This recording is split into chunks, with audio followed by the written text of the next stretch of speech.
People are conditioned to 200 milliseconds at this point. Even, waiting 5 seconds for a little spinner, that's really not going to cut it. Privacy is going to be a big deal in the future of blockchain and crypto technologies. It really is about those users and what's their experience. I see more and more projects including it strategically. We want to help other fellow hackers who are builders. We're sitting on systemically a bit of a landmine here. And so security is going to have to get figured out for the future of computing.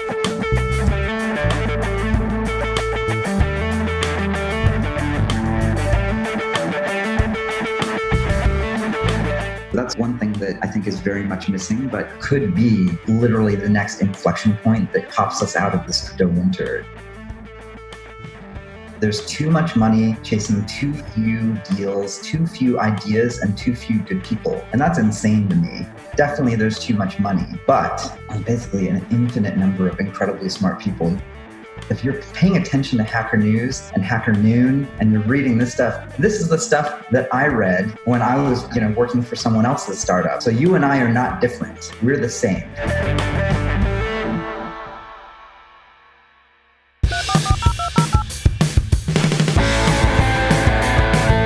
Welcome to the Hacker Noon podcast. I'm your host, Trent Lipinski. In this episode, we sit down with Gary and Brett from Initialize Capital. They're a venture capital firm here in San Francisco that's invested in companies such as Coinbase, Reddit, Instacart, Patreon, and Cruise. In this episode, we discuss emerging technologies and what makes them different from other venture capital firms.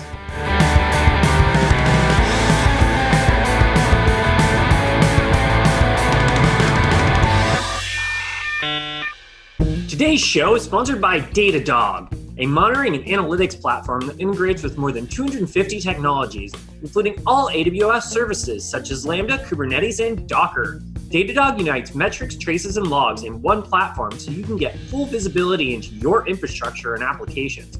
With powerful dashboards, anomaly and outlier detection, and distributed tracing, Datadog helps you get a handle on the performance of your serverless applications, as well as their underlying infrastructure. Try it for yourself by starting a free 14-day trial today. Listeners of this podcast will receive a free Datadog t-shirt. Sign up using the link in the description below. Welcome to the podcast. I'm here with Initialize Capital. Tell us a bit about what you guys are working on. Hey, my name is Gary Tan, managing partner here at Initialized. And Brett, I'm a partner at Initialized. And we actually met 10 years ago through Y Combinator. Brett ended up becoming a co-founder of my first startup, which was a company called Posterous. It's a dead simple blog platform. We're kind of accidental VCs in that respect. We didn't really plan on this. I joke with people there's only, well, maybe it's not a joke, but there's about 4 jobs in Silicon Valley. You're either a venture capitalist, a founder, an executive, or an employee. So you guys just kind of naturally fell into the VC seat, it seems? Yeah, more accidentally than not, I would say. It is a very big responsibility too, but we're pretty psyched to be able to do it. I mean, there can be a lot more startups that actually can succeed and be successful with actually the right backing and with the right people behind them. And Lord knows that we have a lot of difficult stories from people with their venture capitalists. That's something that clearly, if anything, at least do no harm. Beyond that, what can we do to help? And you guys have separated yourselves from Y Combinator a little bit, and you've obviously got your own fund now. Can you kind of explain what went into that decision? Yeah, absolutely. Being able to work at Y Combinator was a crazy treat, honestly. I ended up becoming designer in residence in 2011. Paul Graham and Jessica Livingston basically ran that whole place for the first 6 years before bringing on their first outside partner, Harj Tagger, who's now a very close friend. And I heard that Harj and the team were looking for designers. And so I said, I can do that. And initially all I did was office hours helping people design their homepages and their first time experience. Talk about being in the right place at the right time. That was when the second billion-dollar company emerged in the Y Combinator portfolio with Airbnb. And so in the Valley, as they say, 1, you're lucky, and 2, you're good. And that was exactly the moment when Paul Graham and Jessica Livingston decided, hey, we need to scale our operation. And so I was part of that initial set of partners who got to join and help make the magic that is Y Combinator. And along the way, Brett came along and wrote a lot of the software that actually now runs YC. So the application recommendations, if you've ever applied to or recommended or gone to that apply.ycombinator.com site and that you've seen Brett, you've used Brett's. There's a little symmetry there in that you ended up at YC through design, and then I ended up there as a programmer. And we'll with your recommendation, of course. Yeah, of course. Basically, it wasn't something I ever thought that I, would even work at. Mhm. And one thing that we really did discover is that it's just really fun to work with founders who are really great. And so YC is sort of this very intense experience, both for the founders who go through it, as well as the partners themselves. And I never really appreciated that second part until I was sort of going through that experience. And one thing that I realized is when you're a YC partner, you actually have more or less very little control over your calendar. And so back then we were funding between 40 and 80 companies per batch. Basically, your days during the week to help the companies were a form of office hours, just like what a professor would put up. And so you would put up some hours and then it would be a grab bag. You wouldn't actually know who you were going to meet. Sometimes it was awesome. And sometimes, often you were running into people on the worst day of their startup. One thing that we really did realize is that it's really, really fun to have much more control over which people you get to work with. And we started investing basically as a way to do placeholders that way, being able to work with Brian Armstrong at Coinbase very early, helping him think through engineering decisions and how to hire his team in the weeks after demo day. That was the kind of thing that we loved to do. And so Initialize started really as an experiment in trying to figure out how to angel invest. And Coinbase is now worth $8 billion, is that correct? That's the rumor anyway. So I cannot confirm. I don't think it's a rumor. Is it a rumor, or I don't know. Are we getting into territory we can't discuss here? Or? Yeah, I cannot confirm or deny, but okay.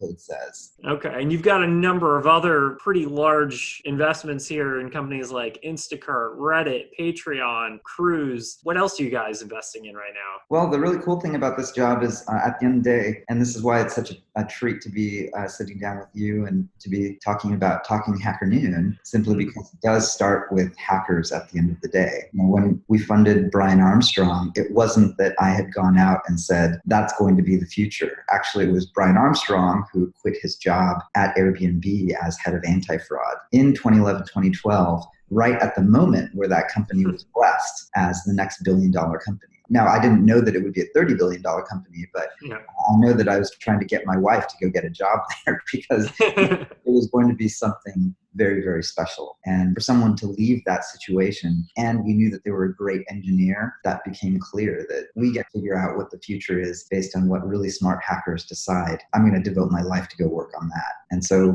whether it's Instacart in the on-demand space, that era basically happened right at the moment when smartphone penetration went from 10 or 20% in society to 80%. And so suddenly there was this idea that you could have a large workforce being deployed purely through smartphone. Apoorva came up with that idea and basically built the real demo. Like he built something that he deployed to his first 100 friends. At YC, you get to see a lot of people with a lot of ideas. We saw a ton of people who said they wanted to do it, but Apoorva was the first person who actually sent me the test flight link. And then when that didn't work, he actually sent me a 6-pack of beer to my door at Y Combinator during office hours. That was actually the craziest thing. So to us, it really does come back to you and your readers and your listeners and your viewers that at the end of the day, that's where it comes from. It doesn't come from us as the PCs. And then in terms of both my background and Brett's background, like I wish that I had time to code, and then luckily Brett still gets to.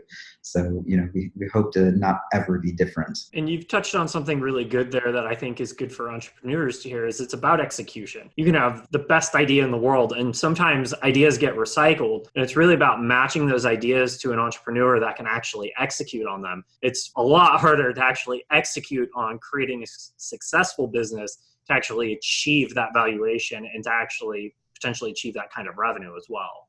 Yeah, ideas are merely multipliers on that execution. And so zero execution, best idea ever equals still zero. Exactly. So, and you guys just raised a $225 million fund. Can you tell us a little bit about that? Yeah, absolutely. Well, we started off doing very small checks. It'd be a $50,000 check, sort of the first little bit towards $1 million round. But we found that we would have to go and send 20 or 30 emails to all of the rest of our investor friends saying, hey, this is the one that's really good. You should do this. And so over time, what we've realized is it's actually easier for both us and for the founders if they don't have to do 20 or 30 more meetings. They can meet with us. They can have a unilateral yes-no decision. We don't really care if anyone else invests. Before, we didn't care. We would just be the yes or the no. And so now it's extra easy because now it's yes, no. And if it's a yes, they're done fundraising. Lord knows that for the people who really enjoy fundraising, maybe there's something wrong with those people. Yeah, it was never that was never my thing when it came to running a startup. And even with some of the startups I work with right now, I usually defer that to the CEO. It's definitely a full-time job as an entrepreneur and as a CEO from the other side of the perspective to go raise funding. You have to spend a lot of time and energy to find that right fit with an investor. Yeah, I mean, and having had to fundraise both as a VC more recently, but as a founder previously, it's the kiss of death to have one meeting, then another meeting, and then nobody says no. And not only do they not say no, they don't actually even tell you, what you can improve on. And so one thing that Brett and I and the whole team at Initialized really focus on is when we will say yes or no, sometimes we can actually get to a yes, a yes within 3 days, which is relatively difficult for a company of our size to do. And then if it's a no, we'll tell you and we'll tell you why. And if you can fix that why, we'll actually, happy to meet again. And we've actually funded, out of the last year alone, I think there are at least 2 cases of companies where we said no initially and we told them why. The why was fixed and then we did end up funding it later. To us, that's the best possible case. Founders actually get help from a resolute decision one way or another, and then just super frank advice on what would I do if I were you. Unfortunately, I've had to explain to far too many entrepreneurs about the art of the soft no in Silicon Valley. The ghost? Because you just, it's such an interesting dilemma, especially as if you're like a newer entrepreneur and you haven't experienced this before. You think, you're getting the meetings and you're getting to this next step and no one's saying no, but they're not going to invest in you. And it's a very frustrating feeling and it's a very frustrating thing to experience because they're trying to be polite and they're trying to be nice, but at the same time, you're not getting that feedback that you need to be able to say, hey, we're not going to invest in you, but if you do this, maybe we will. So is that kind of what sets you guys apart from maybe some of the other VC firms? That's just the beginning part. I mean, we want every piece of the experience working with founders to be different. One of the things that you would get if Initialized funds you is Brett actually can come in and weigh in on helping you close engineering candidates or even doing technical interviews. So, most of our founders are actually technical, but in cases where that's not true, sometimes that ends up being very helpful. Yeah. Who else do we have? In terms of help? I mean, we have a pretty wide swath of talent that can help out with startups. There's Vince and myself who do engineering. Our partner Kim is really good at PR and marketing. Partner Jen is an amazing designer, operational advice, financial modeling, and Eric, all as an attorney, which comes in pretty handy. Yeah, you never know. Sometimes it comes up and having all this help actually turns out to be really important because it's not only, what you know, it's also who you know. And finding the right lawyer at the right time often is the most important thing. And then obviously Alexis can get your message out pretty far. Yeah, having one of our, the co-founder of the fund having created Reddit, that turns out to be a really insane superpower. Yeah, it's top 5 website on the internet in the US, something like number that? 3 now, actually. They just surpassed Facebook as a website anyway. My favorite thing to watch is Alexis being able to do cold emails and then have them actually work. Well, when people know your name, when you send them the cold email, it's not as cold as, if someone doesn't know your name initially. So I'm sure that definitely helps to have him involved. But it is kind of interesting to point out, there are a lot of very, very famous people, and there are lots of very, very famous people who turn into venture investors. But I don't think I know anyone else other than Alexis who is that generous with both his time and his network. But that's also literally a core value for us. It's, we're here to help. That's it, really. Yeah. I mean, we'd like to talk about it's informed from who we would want to work with as founders. We want to fill that role. I want to be your first call. So Today's show is sponsored by Datadog, a monitoring and analytics platform that integrates with more than 250 technologies, including all AWS services such as Lambda, Kubernetes, and Docker. Datadog unites metrics, traces, and logs in one platform so you can get full visibility into your infrastructure and applications. With powerful dashboards, anomaly and outlier detection, and distributed tracing, Datadog helps you get a handle on the performance of your serverless applications, as well as their underlying infrastructure. Try it for yourself by starting a free 14-day trial today. Listeners of this podcast will receive a free Datadog t-shirt. Sign up using the link in the description below. What are some trends or new investment opportunities or markets that you guys are finding interesting right now? Yeah, well, we're obviously very interested in crypto, and we're able to see Coinbase turn out to be really a juggernaut in that space. Since then, we've funded sort of more picks and shovel style businesses. You could probably argue that that's what Coinbase is. Coinbase is not actually making choices necessarily about running a big blockchain of their own. They actually support others. And so in the same way, CoinTracker are coming out of a recent Y Combinator batch. They're one of our favorite crypto seed investments, and that working backwards from the dream of what crypto is. If you can imagine a percentage of GDP of goods and services going through crypto networks, well, governments aren't really going to go away no matter what maximalists might say, and governments are going to want their taxes. And so this is a very direct example of something that has incredibly high utility that is basically necessary if you believe in crypto. It's also something that is incredibly technical. So being able to support every wallet, every exchange, every weird use case, every weird bug in an API, that's actually an incredible amount of work. We met an incredibly technical team that was able to build that product, and we think that will eventually become a multi-billion-dollar company. And that's just table stakes for crypto. Awesome. And what about your thoughts on ICOs? Obviously in 2017, we saw the ICO market kind of rise, and now in 2018, it's kind of petered out a little bit. Any thoughts on what happened with the ICO market and where you're seeing that market going or not going? I mean, obviously, the regulatory thing has been very big and sort of loomed over ICOs generally. Honestly, there's been a lot of get rich quick activity and speculation. I tend to believe that there certainly are cases where it makes sense and you should be selling a token because the value is going to accrue to the token. But in terms of when it makes sense to do a widespread public sale, it's probably not that often. I mean, I think if you're setting up an entity such that the value is going to be in a token instead of some equity like a normal company, and you need investors to partner with, then by all means, selling some tokens makes sense. But if you assume that at some point the tokens are going to have utility, then you want to be selling them to customers, not widespread investing masses. I think in terms of public ICOs, I'm skeptical of a lot of use cases for them, especially in the current US regulatory environment. Yeah, and then the other thing I'm worried about is actually, I just heard this term from Ryan Zur at Polychain just yesterday, but I think it's very, very important and kind of scary, actually. The term is moon rot. Teams have an incredibly powerful and, it's just a life-changing amount of money come their way in the form of hitting getting to the moon with their token. And then suddenly things rot because suddenly people aren't showing up to work. People aren't actually updating GitHub anymore. So that goes to a crawl. Or in a lot of cases, and this is the completely insane part, teams that said they would ship, said that they were going to do X, they never even get to X. They just kind of abscond with it. It's like exit stage left. It's insane. So we think that's a very dangerous aspect of what's been happening in the past year or two. On the other side, what are your thoughts on tokenized assets? Because I think the tokenized asset model, from everything from digital assets to matching it to real world assets, has a lot of potential, especially for automating smart contracts.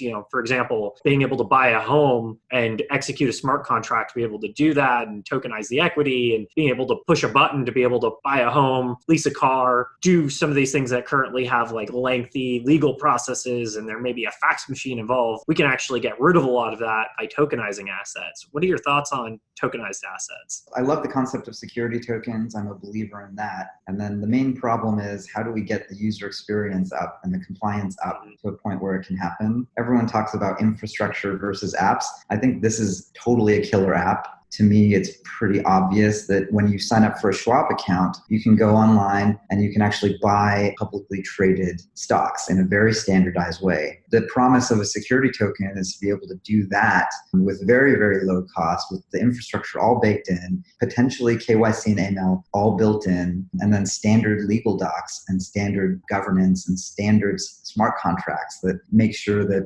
dividends are split up the right way and all of that. But even if you take that example apart, there's so many pieces that we still need. The user experience part is insane still, where really are you going to try to buy Ethereum and then transfer it to your MetaMask? You have to download MetaMask and then you have to wait. Right now, Ethereum confirmation times are relatively fast, but people are conditioned to 200 milliseconds at this point. Even, waiting 5 seconds for a little spinner, that's really not going to cut it. And then at the KYC AML level, we've seen dozens of different attempts at this. And then at the exchange level, there needs to be some sort of exchange or clearinghouse. But, not all of these things have not come together yet. We all kind of see the fever dream, and how are we going to make it a reality? And what do you think the potential is once we achieve that reality? Is this a game changer? Is tokenizing assets? I look at even possibly the digital asset market. For example, you look at like what's happened with Fortnite. Skins in a game have turned them into $1 billion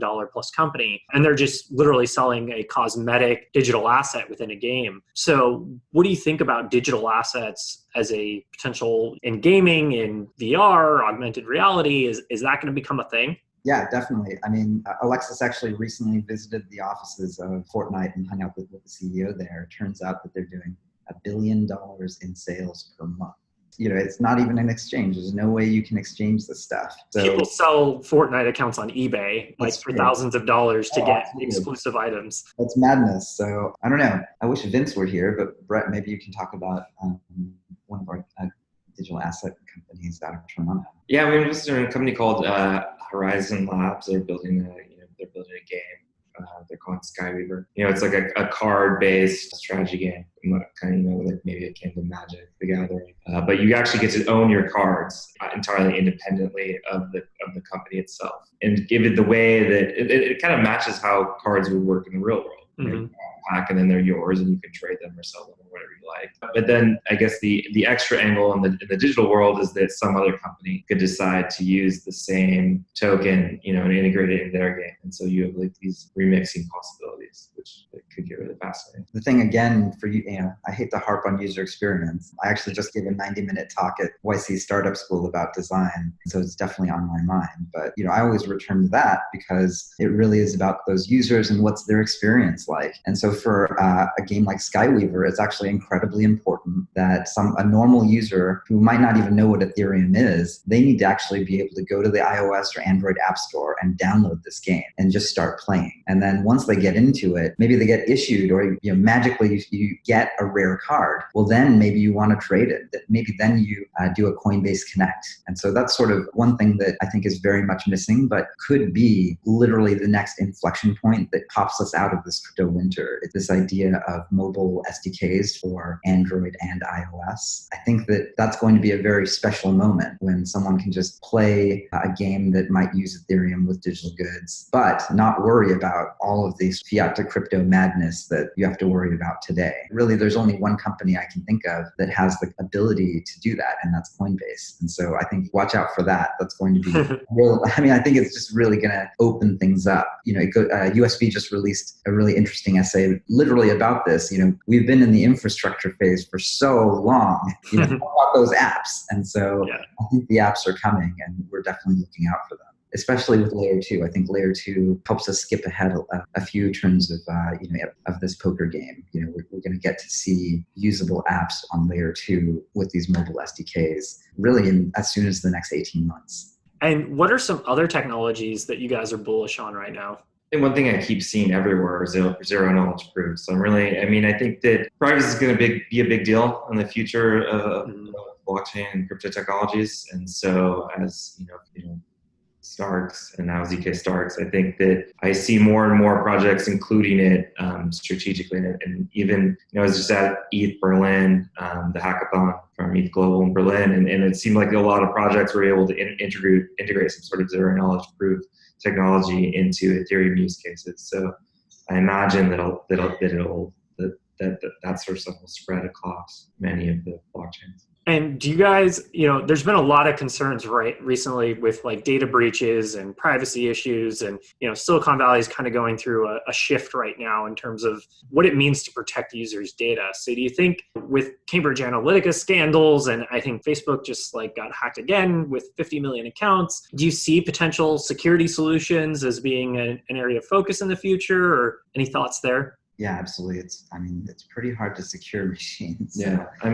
But also at the same time, I feel like we're sitting on systemically a bit of a landmine here. And so like security is going to have to get figured out for the future of computing. We got involved in a company called Nano VMs. They're currently enterprise only, but I think it's a very interesting idea in that they're a very direct implementation of this idea of unikernels. Linux and all of its variants has actually an incredible amount of multi-user processes and all of these things that come from 40 years ago. And so now we live in this world of containers, and you can think of the bare metal might have 15, 20, like as many as hundreds of servers. And you have sort of that part of Unix more or less duplicated over and over again. And so the idea of a unikernel is interesting in that if you could take all of the app level code and collapse it down into just the code that you actually need to run for that container, that's basically what a unikernel is. It's funny because it's a little bit of a forgotten part of containerization. And if you search online, there's a lot of debate back and forth about, now you lose multiple levels of user permission. And so is that more secure? On the other hand, you basically can't drop to a shell. It's an interesting space, which some of our security expert friends have actually just mentioned. In a world of 0 days, this actually might be the only solution.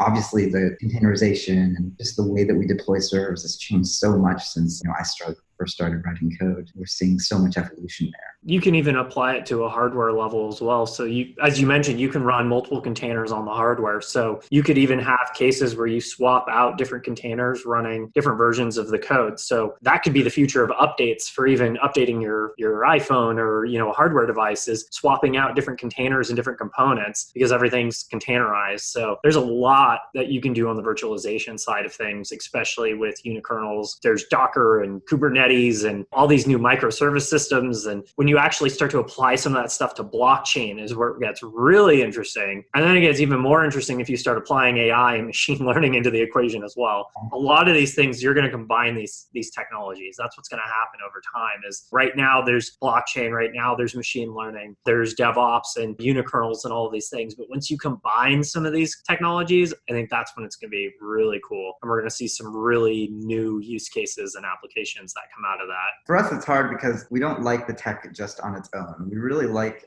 basically, let's find the problem for a customer, a user, or whatever. And then one of the number one things that Brett asks when a crypto company comes in is like, well, why blockchain? Why not just a centralized database, actually?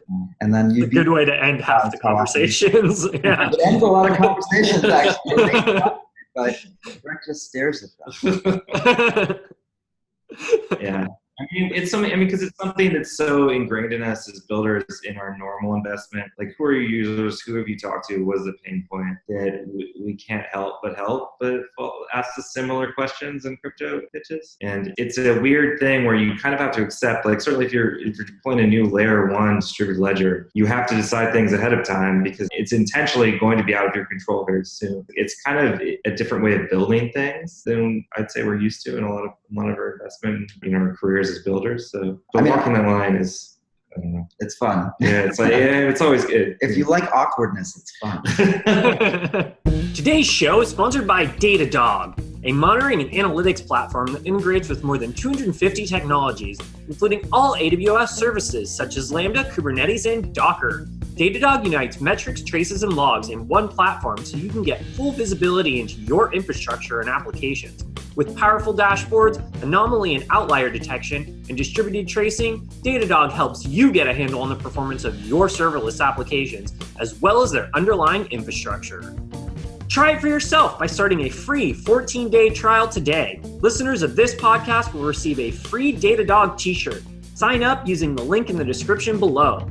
But my favorite thing is that we've already talked about some of the interesting scenarios that could not happen with just a centralized database, right? I mean, clearly, if gaming companies could, release a centralized server, they probably would have already. But clearly, you do need some sort of decentralized marketplace for these digital goods, and so that's a novel use case that does not exist yet, and that actually requires the blockchain, a public blockchain. And so that's compelling. Or decentralized exchanges for security tokens. That's novel and interesting because that's something that could not happen necessarily with centralization. There was a whole wave of crowdfunding where that just turned out to be something that was mainly lead gen, because you still, once you had the commitment on the website, it still de-evolved to paper and pencil, literally people still sending in faxes with IDs. It fell back to something that was totally broken, which is the non-software way of doing things by hand with individual contracts and lawyers, right? And this is crowdfunding for companies, crowdfunding for real estate, for all manner of things. It just de-evolved into something that would be try to get some Google juice and try to buy some ads on Facebook and then do like the CAC to LTV arbitrage. And it's like, that's not interesting. What's interesting is a standalone decentralized marketplace. Let's do it. Where is it? That's the dream. That's how crypto goes from something that is basically a toy all for speculation, which is where we are today, to something that actually encapsulates some large percent of goods and services in GDP. And to me, like a big part of the value thing is like a lot of the hardcore crypto decentralization is, talks about like things like censorship resistance and the strict Bitcoin, like this is decentralized, the government can never get at it. But there's this whole other tier of things, and I think this is kind of where the security token thing comes into play, where like someone could have rewritten, the systems that run securitization. But in a decentralized way, it's a lot easier to coalesce on standards because no one owns it. It's inherent. And so you don't need these weird things like web consortiums where these big companies are trying to hash things out, and there's all these players who can never agree. Everyone's already on the same page that no one owns the network, and so they can just kind of buy into it as a standard that works across multiple large enterprises. So I've got to ask, this is the Hacker Noon podcast, so what is a time that you guys have hacked something? Well, what's funny is, YC is such a big part, or has been such a big part of my life that it's hard for me to remember a time where it wasn't a part of my life. But from the outside, when I was just reading Hacker News and I hadn't applied yet, I went to a startup school in 2008, and I was a really big gadget buff. And so photography is one of those deep, dark, like infinite holes that you can just fall down. And so I got into photography, and I brought my big 70 to 200 millimeter Canon lens. And I basically went and plopped myself in the aisle and took really good high quality photos of all the speakers. And when I got done, I put it on Posterous, which was, our blog platform at the time. And I posted it at Hacker News, and I got voted to the top of Hacker News. And so a month later, I think Sachin and I applied to YC. And when we showed up in Mountain View and got our interview, the first thing that Paul and Jessica mentioned was, oh yeah, thanks for coming. We picked you out because we thought you took very nice photos. So this blog thing, whatever. But you're the photo guy, yeah. That's my story. Just as Apurva sent me a 6-pack of beer to get the interview, I took photos and tried to hack it that way. And the funniest thing is it worked. I was just interested in cameras and photography anyway. And I think that that's always the thing that's really cool about being a nerd. Is like get infinitely deep on almost any subject. And if you actually just practice it the way you want to practice it, really amazing things have always happened in my life because of it. It's funny. I kind of have like alternate ending on the same story. Oh, I applied to YC a few times before I got in, and the second to last time was the same idea that eventually got funded, and we got rejected. But then we built the thing anyway, and it was like white label Reddit before there were Reddit, and they needed a system to gather questions for startup school, like how AMAs work now. And so Jessica reached out, and they used it for startup school. And then when we got there for our interview, PG's the first thing he said was, "We've actually used your software." So that definitely helps if they've already used your code. Yeah. Do you guys have any final thoughts? Well, I mean, at the end of the day, for Initialized, we want to help other fellow hackers who just basically are builders. Like literally, the only reason why we're doing this fund is actually that we think that there's infinite capital in the world. And that was the most shocking thing for me coming into this. As founders, as engineers, work for other people most of my career until I applied to YC. And once I got on the other side, I just really was shocked at how much when you turn on the news and they talk about negative negative interest rates for bonds. What does that mean? It means that there's too much money in the world and everyone wants yield. And so the really crazy thing to realize is that the only very, very pure type of yield is exactly the kind of value creation that engineers and designers and product people can do. They sit in front of a computer and make a thing that possibly 1 billion people use, and it changes their life, ideally for better. When that happens, it's magic, and the magic happens. And so it's the worst thing about working in finance today is that there is this obvious and extreme mentality that is in the hearts of not every finance person I ever meet, but a good deal of them. And they really do think there's too much money chasing too few deals, too few ideas, and too few good people. And that's insane to me. Definitely there's too much money, but basically an infinite number of incredibly smart people. Your listeners and viewers right now are capable. If you're paying attention to Hacker News and Hacker Noon and you're reading this stuff, this is the stuff that I read when I was, working for someone else's startup and working for Microsoft before that. So you and I are not different. We're the same. And you are capable of building things that actually go and change the world. And that's why Paul Graham was so incredibly meaningful to me and so many other people in our community, is that, hey, he was the first one to write these essays that made us realize we're capable. We're not different.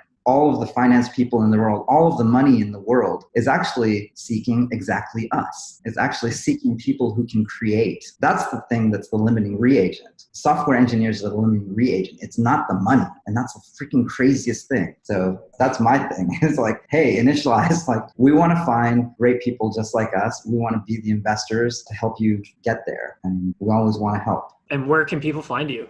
Initialize.com. I'm on Twitter at Gary Tan, GaryTan. You can also email me at Gary, Garry, at Initialized.com. Brett? I'm on Twitter at Brett, DG, BRETTDG, and then I'm Brett at Initialize.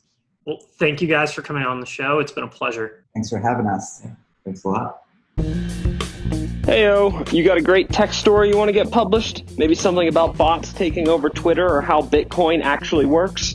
Or maybe you just have a story about how to build a great software or a great team. Get your expertise published on Hacker Noon.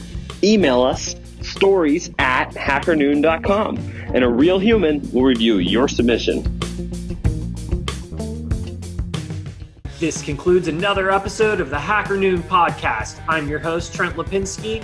Please don't forget to subscribe to us on iTunes and YouTube and follow us on social media. You can also find us at hackernoon.com and podcast.hackernoon.com for more episodes. Thank you for listening.